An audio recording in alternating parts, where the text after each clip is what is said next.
ponentes que, bueno, va a estar hablando precisamente acerca de este proyecto de digitalización de la prensa del interior a cargo de la Biblioteca Nacional. Así que bienvenido una vez más, Valentín Trujillo, aquí a nuestra casa.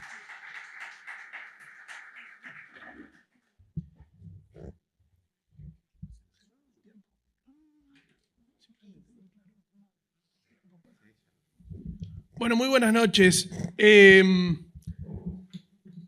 Realmente estoy muy emocionado de estar aquí hoy, en muchos sentidos.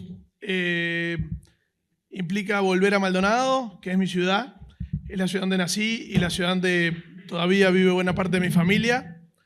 Es reencontrarme con un montón de amigos, es estar hoy aquí en un lugar como el Cuartel de Dragones, es estar ante este público tan selecto, que está integrado por ex compañeros como Jorge y Fernando de la Dirección de Cultura, ex docentes como Daniel Delgado, pero además con una cantidad de historiadores de enorme renombre que están aquí, investigadores, académicos de fuste, gente que ha dedicado pasionalmente buena parte de su vida al estudio de la historia, al estudio de la cultura, en Maldonado, en el resto del país y también en otros sitios del mundo.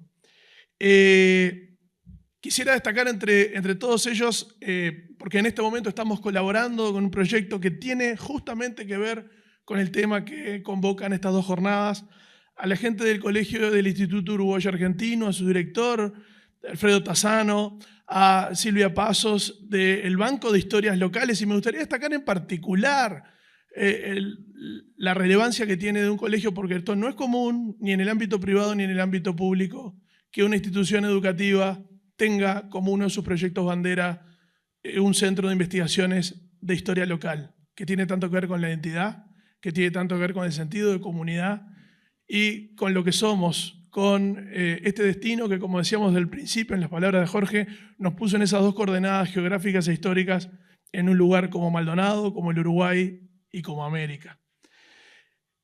Quiero decirles también que tuve, como hijo de Maldonado, el alto honor de ser director de la Biblioteca Nacional durante 5 años, entre marzo del 2020 y febrero del 2025. Y llegué allí a integrar una lista que hoy lo comentábamos, y me tiemblan las piernas de decirlo, ¿no? Y el estómago de integrar una lista increíble, con gente que ha aparecido aquí, como Damaso Antonio Larrañaga, como Francisco Acuña de Figueroa, como José Enrique Rodó, como Dionisio Trillo Páez, Arturo Sergio Vizca, o últimamente también Tomás de Matos, entre muchos otros. Y ser parte de esa lista selecta de directores de la Biblioteca Nacional es algo que todavía no me lo creo realmente. Pero aquí el punto es que, acompañado a esa circunstancia, luego de una experiencia previa trabajando como gestor cultural en la Intendencia de Maldonado, llegar a un cargo en una institución de alcance nacional y nada más y nada menos que como la Biblioteca Nacional, que es una institución 14 años más antigua que la República Oriental del Uruguay. Es la memoria del país, capaz que estoy diciendo una obviedad, pero es bueno reafirmarlo. Es el registro de cada día. Recién que se hablaba tanto en la exposición de León como recién se nombraba un trabajo de el historiador Luzuriaga, las invasiones inglesas, vaya si tiene que ver, ya que el primer, como todos ustedes saben, el primer impreso de estas tierras en un territorio que todavía no era el Uruguay, pero que sí ya era la banda oriental, es el diario La Estrella del Sur o The Southern Star, cuyos originales están en la Biblioteca Nacional y fueron digitalizados por la Biblioteca Nacional, mediados de 1807. Hago un mínimo raconto.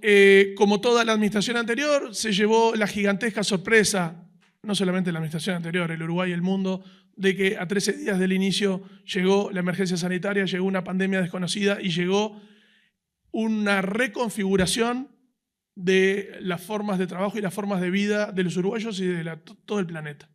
Y la Biblioteca Nacional obviamente no fue ajena a eso. Tuvo un gigantesco desafío, tener las puertas cerradas, porque no sé si ustedes recuerdan que en el mes de marzo del año 20, hoy parece que pasó muchísimo, y de hecho pasó, pero es ahí nomás, para mí por lo menos, no se sabía si el papel era vector de contagio del virus. Por lo tanto, se suspendieron actividades como se suspendieron en todos lados. La Biblioteca Nacional debió cerrar sus puertas físicas, pero tenía el enorme desafío de mantener una apertura virtual, sobre todo a través de la página web, sobre todo un proyecto que lanzó el Ministerio de Educación y Cultura, entonces se llamó culturaenlinea.uy, y luego con el cara a cara virtual que implicaban cientos de investigadores uruguayos y extranjeros que nos escribían mails diciéndonos, por favor, tengo tiempos de tesis, tengo maestrías, tengo doctorados, necesito material, escanéennos y mándennos. Y se pudo hacer de acuerdo a la reconfiguración que pudimos con funcionarios que muchas veces estaban en sus casas. Hubo que acordar con el gremio la forma de digitalizar porque había funcionarios que obviamente estaban utilizando internet propio que no lo podía pagar la Biblioteca Nacional. En fin, nos implicó un gran desafío. Si hay algo bueno, o entre comillas, bueno, no sé si la palabra mejor, si hubo algo positivo o algo que aceleró ese proceso de digitalización fue la propia pandemia. ¿Por qué? Porque hubo una mayor tranquilidad y se pudo concentrar todas las energías disponibles en ese momento al proyecto de digitalización frente a, por ejemplo, la ausencia de usuarios, como decíamos. Se restableció el Sistema Nacional de Bibliotecas Públicas, que implicó un contacto virtual.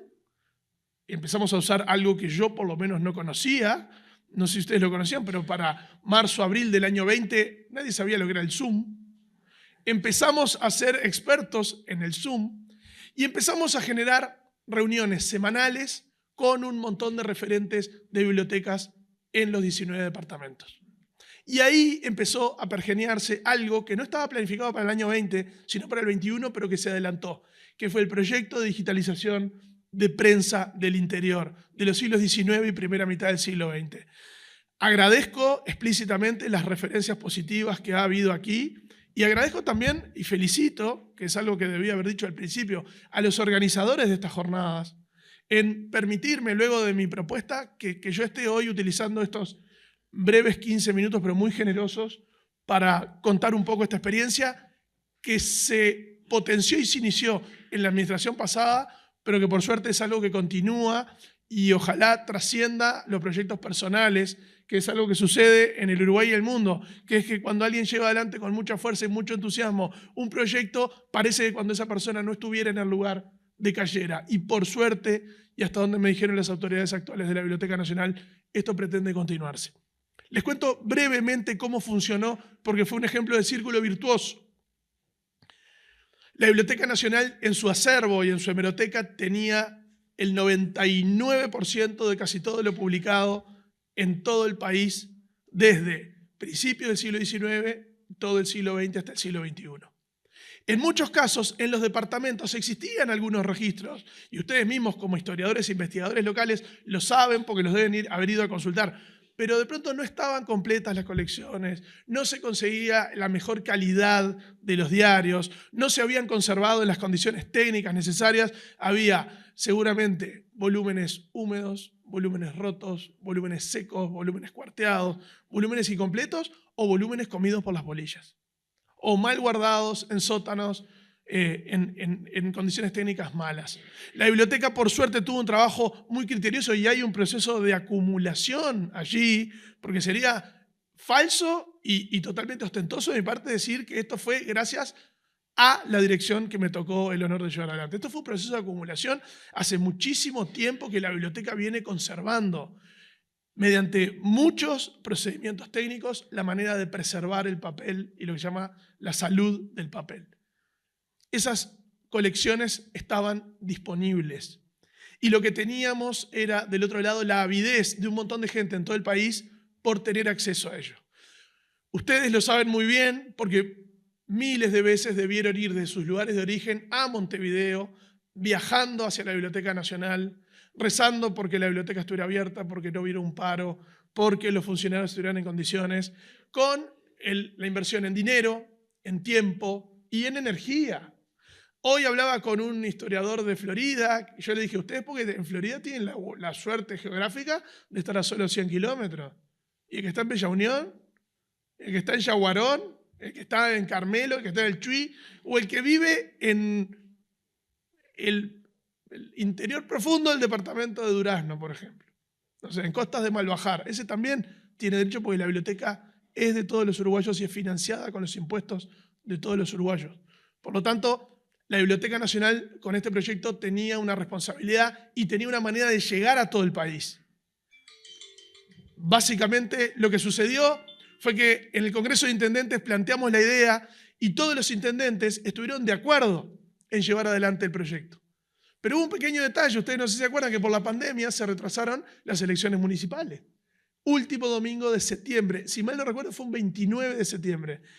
Cambiaron las autoridades en muchos departamentos, porque incluso en los departamentos en los que repitió el intendente, cambiaron los directores de cultura o cambiaron los responsables de las bibliotecas. Entonces hubo que armar de nuevo y en un diálogo, que en muchos casos por suerte fue cara a cara, porque me di el gusto, me saqué las ganas, pero no por capricho de turista, sino porque es lo que hay que hacer, de haber estado en los 19 departamentos por lo menos 3 veces en el quinquenio. Porque el cara a cara es fundamental, saber quién está del otro lado, quién es el director de cultura, quién está al frente de la biblioteca, quién es el que va a manejar y a ser capacitado en el uso de los escáneres. Me tomo 1 minuto de los 4 que me quedan para describirles cómo funciona. La Biblioteca Nacional, como les decía, tiene los originales de los diarios de cada departamento. No teníamos el personal, el músculo, los recursos humanos para digitalizar. Eso lo puso cada intendencia. Nombramos a una bibliotecóloga, Milagros Puentes, oriunda de Tacuarembó, con una enorme experiencia en bibliotecas del interior y en Biblioteca Nacional para capacitar desde un departamento que creamos que se llamó Gestión Territorial a la gente en cada departamento. Enviamos, que para las bibliotecólogas de Biblioteca Nacional era poco menos que un pecado mortal, sacamos colecciones de la biblioteca y las mandamos en camionetas de las intendencias a cada biblioteca donde estaban los escáneres que habían sido adquiridos por cada intendencia. Y luego, cuando esas personas, esos funcionarios, que hoy son más de 48 en todo el país, si yo le decía al ministro de la Silvera que necesitaba 48 personas, me hubiera dado un portazo y me hubiera mandado a freír papas porque no tenían esos recursos, pero las intendencias pusieron lo suyo. Aprovecho para agradecer aquí explícitamente, Maldonado también lo hizo. Se consiguieron los escáneres, se capacitaron los funcionarios y cuando el material estuvo escaneado se subió a una plataforma que es una nube en la página web de Biblioteca Nacional con un control de parte de las bibliotecólogas de Biblioteca Nacional. Hoy hay casi 50.000 documentos digitalizados. Se entra por, ustedes ponen en Google Prensa del Interior BNU y pensábamos en mostrarlo hoy, pero cada uno tiene sus teléfonos con internet, lo pueden ver en su teléfono y realmente es un trabajo que ha sido formidable y nos ha dado muchísimas satisfacciones. Una palabra final sobre lo que yo creo que es un cambio de paradigma en la investigación histórica y ustedes son los protagonistas. Creo que las condiciones de investigación influyen positivamente en los trabajos en los que ya han desarrollado y en los que están desarrollando y en los que se van a desarrollar. Hoy también hablaba con alguien de Mercedes que estaba aquí. Claro, los investigadores locales se enteraron de que había un montón de colecciones. Todos nos enteramos. Cuando hicimos el caso piloto, que fue Soriano, descubrimos que solo en el departamento de Soriano había 130 colecciones. No volúmenes, colecciones distintas con cientos de volúmenes. Ese proceso está en curso. Alguien me pregunta, bueno, ¿ya se digitalizó todo? Bueno, no. Los departamentos son heterogéneos, han ido sumándose uno a uno. Hoy de los 19 tenemos 16 que están integrados. Muchos de ustedes yo sé que han consultado, creo que es un muy buen nivel de digitalización. Hay algunos protagonistas que me gustaría nombrar y que están hoy presentes aquí. Andrés de León por el Centro de Documentación Elías de Vincenzi, pero está Guillermo Montaño del Museo Municipal de Florida y mañana va a estar Andrés Oberti del gigantesco Centro de Documentación Daniel Vidar de Paysandú. No quiero olvidarme de otra gente, pero muchos de los que ustedes están aquí fueron parte protagonista de este proyecto. Esto no es un proyecto personal, es un proyecto colectivo. Y en algún momento la Biblioteca Nacional tenía que dar este salto que es convertirse verdaderamente en una institución nacional.